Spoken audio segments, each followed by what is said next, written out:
In August of 2025, the Kaiser Family Foundation revealed that 55% of adults got their medical information from social media. Now, while you might not be part of this majority, you have most definitely encountered medical information in these platforms. Whether it's for diets or weight loss, vaccines, or most recently, acetaminophen. Social media is absolutely everywhere, and the amount of information that is spread in these platforms is astronomical. As a science student, I understand the importance of science research, understanding the literature, and helping the public understand the literature. Medical misinformation is an issue that spreads beyond social media, and it can lead to grave consequences in public health and requires us to act now. So today, we will look at the problem with medical misinformation in social media platforms, discuss its causes, and finally, talk about some solutions. So first, false medical information undermines public health and also creates mistrust with medical professionals.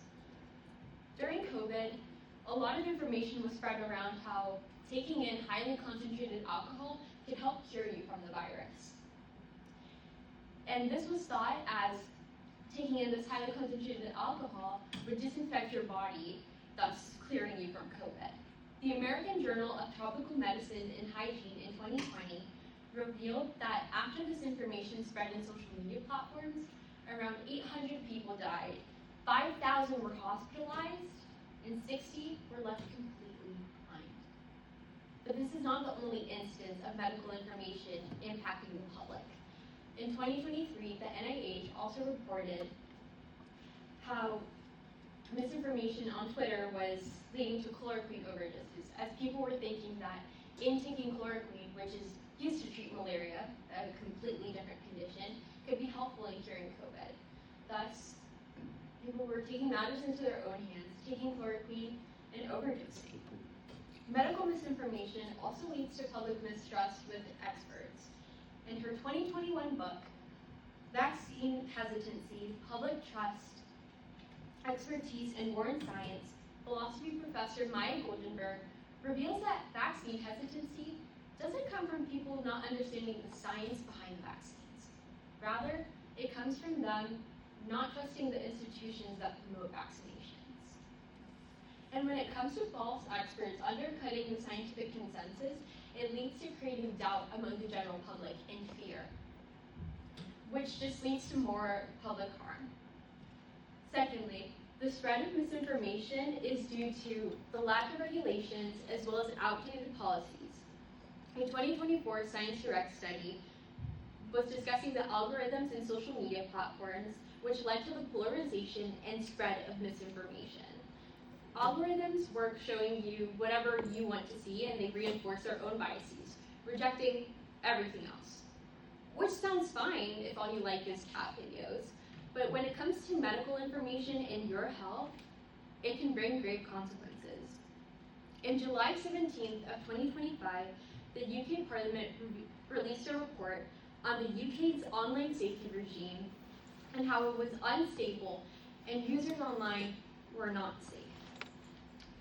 The Science, Innovation, and Tech Committee urged the government to increase restrictions in social media platforms as well as AI, but their government refused, stating that they already had laws and policies in place to protect the public, such as the OSA, which is one of the policies that this committee was concerned about not protecting the public enough.